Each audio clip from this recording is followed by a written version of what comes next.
మన విశాఖపట్నంలోని ఎంత తీవ్ర విషాదం నెలకొందంటే, ఇప్పుడు నీకు చెప్పబోయిన తర్వాత 100% మీకు భయం కలుగుతుందన్నమాట. ఎందుకంటే అత్యంత తీవ్రమైన విషాదం కలిగింది.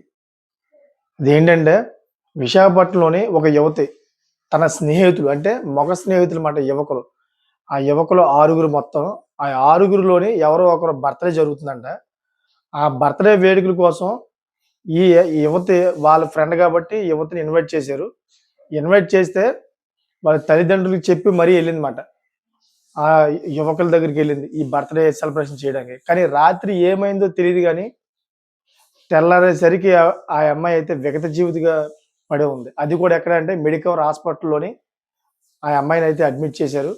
తల్లిదండ్రులు చెప్తున్న సమాధానం ఎలా ఉందంటే, మా అమ్మాయిని తన యొక్క స్నేహితుడు పుట్టినరోజని చెప్తే మేము పంపించాము. ఆడికెళ్ళిన తర్వాత మా పిల్లల్ని కావాలనే వీళ్ళు కొట్టి చంపేశారని చెప్పేసి వాళ్ళు చెప్తా ఉన్నారు. కానీ యువకులు చెప్తున్న తీరు ఎలా ఉందంటే, లేదు మీ అమ్మాయికి ఫిట్స్ వచ్చింది. ఫిట్స్ రావడంతో మేము తీసుకెళ్ళి మెడికవర్‌లో అడ్మిట్ చేసామని చెప్పేసి వాళ్ళు చెప్తా ఉన్నారు.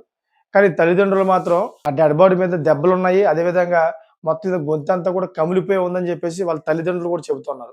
సో ఏది నిజం అనేది పోలీసులు ఎంక్వైరీ చేస్తారు. సో దాన్ని పక్కన పెడితే ఫస్ట్ ఆఫ్ ఆల్ పేరెంట్స్ వాళ్ళ యొక్క కూతుర్ని మగ స్నేహితులతో అయితే పంపించకూడదు నా ఉద్దేశంతో. ఎందుకంటే 6గురు కుర్రోళ్ళతోటి ఒక అమ్మాయి ఎళ్ళిందంటే వాళ్ళు దేనికని తెగిస్తారు. వాళ్ళు ఏదైనా బలాత్కారానికి చేస్తే గనుక ఎవరు ఆపేది? ఇప్పుడు పోలీసులు ఎంక్వైరీలో తెలుస్తదన్నమాట ఏం జరిగిందన్నది.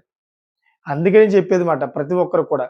దయచేసి ఆడపిల్లలని కంట్రోల్‌లో ఉంచండి. ఒకవేళ ఏదైనా బర్త్‌డే అని చెప్పినా గాని మీరు పంపించొద్దు. పంపించిన పక్షంలో ఇదే విధంగా అవుతుంది.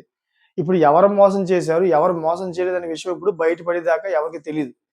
ఇదంతా కూడా ఒక 2 రోజుల్లో తెలిసిపోద్దన్నమాట. ఎప్పుడైతే పోస్ట్ మార్టం బయటకొస్తుందో ఆ అమ్మాయి సహజంగా చనిపోయిందా? లేక చంపేసారనే విషయం ఒక 2 రోజుల్లో పోస్ట్ మార్టం వస్తుంది. క్లియర్ కట్‌గా అయితే పోలీసులు చెప్తారన్నమాట. దీంట్లో ఎవరు నిందితులనేది. సో, దీంట్లో నిందితులు పక్కన పెడితే దయచేసి ఆడపిల్లలు మాత్రం ఇలాగ బయటికి పంపించొద్దు. అది కూడా రాత్రి సమయంలో బయటికి పంపించొద్దు.